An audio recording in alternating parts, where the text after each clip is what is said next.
Colleen. I wanted to share the art journal that I created for a Red Robin swap that Paula's hosting, and Paula's over at Journal Artista.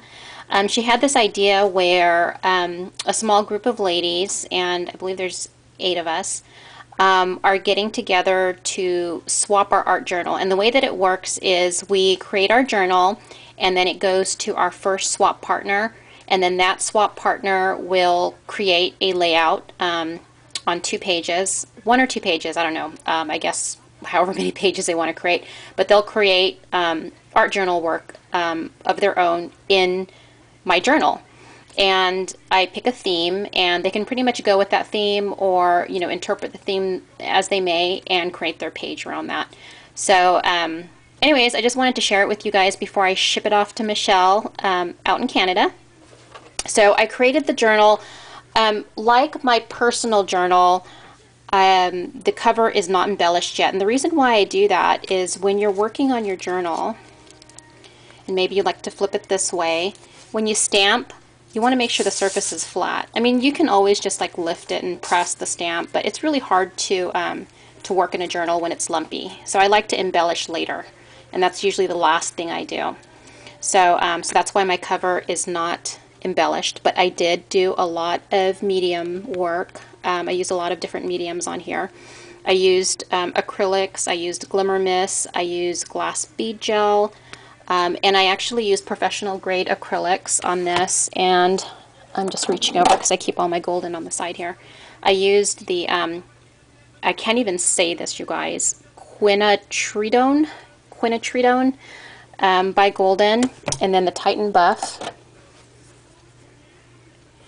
And then to give it a little bit of a sparkle, and you'll see a little bit of gold in there, I just used the Winsor & Newton gold acrylic paint. So that's what I used for the cover. What I did is I applied the 3 colors here using a gift card. So I just kind of, spatula'd it on, I guess if you call this a spatula. And then I took some saran wrap or plastic wrap and sort of squished it on top and then allowed it to dry. This is a technique I learned from one of Paula's videos. And then once you peel it off, you get this really neat texture, and this professional grade paint is just awesome. It just leaves these like nice, colorful, deep layers. It's just awesome.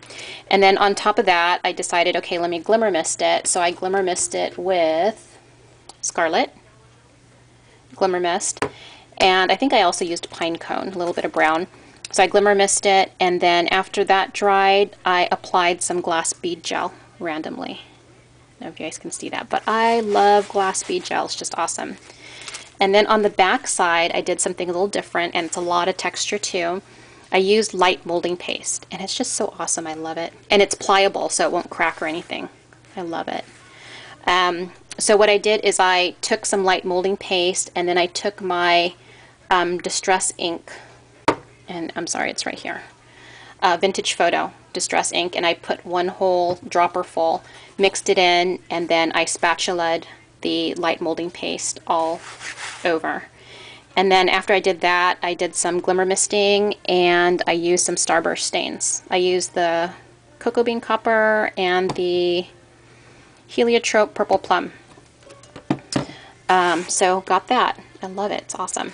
Okay, so let's see. How big is my my journal? I believe it's 5 1/4 by 7 1/4. It's a really weird size because the cover is actually 1/4 of an inch bigger than the inner pages. Hope that makes sense. So you'll see that the cover's a little bit bigger. The inner pages are gessoed, and then I just used my dauber, espresso dauber, and I just colored it in. It's not done. I'm probably going to do more to this, but I just wanted to at least prep the cover for people who get my journal. So I have a little welcome page that I have here, and once the journal's done, I'm going to tear this off. So I just put it on some just regular Walmart cardstock.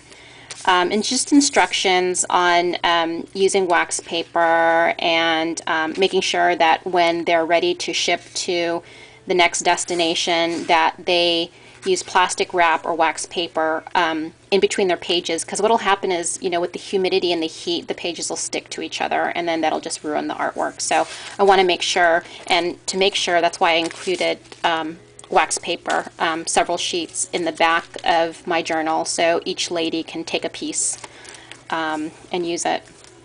And then I have a sign-in sheet here. So each person that gets my journal, sign their name, their date, input their email address, and then if they want to include a message, they can. And then I have my theme, Vintage Grunge Butterfly, and then just a message from me that says, I'm so excited to have you creating right here in my art journal. Every individual is unique and has their own interpretation of the theme I'm going with. I can't wait to see how you interpret Vintage Grunge Butterfly. Have fun and get grungy. Thanks so much for making your mark in my art journal. Always, Arlene. That's my little note. So that's the first page, and then I created the first page in the art journal, and you can see I already have my page wrapped in the wax paper ready for transit. And this is going to Michelle in Canada. And with this page, it's just like really neat. I did a similar technique as the cover. I used the saran wrap and the acrylics, and so I don't know if you guys can see the wrinkles, but that's the result of the saran wrap. It's really cool. It's glimmer misted. There's several stamps that I use. I don't know if you could see the circle stamp here, but that's this little guy here from Rubbernecker. And then I did some big circles. I don't know if you can see that there. There's the big circles. And I used this stamp set that I got from Paper Bag Studios. And I used aged mahogany. And then I have this vintage butterfly. Love this vintage butterfly stamp. So I just used my archival ink to stamp that. And then this Inspire stamp is from Invoke Arts, and that's also stamped with the archival ink. And then I have a Martha Stewart butterfly punch that I stamped with some script in the archival ink as well. And then I not Mod Podge, but I collaged that on with my soft gel, the matte, the golden. And then this is with my typewriter stamps, and you'll see that they're all here. I use them a lot. And then I distressed it with like Vintage Photo or something. And this is the large Tim Holtz butterfly, or I'm sorry, Tim Holtz, Martha Stewart butterfly, and I embossed it with the Cattell Copper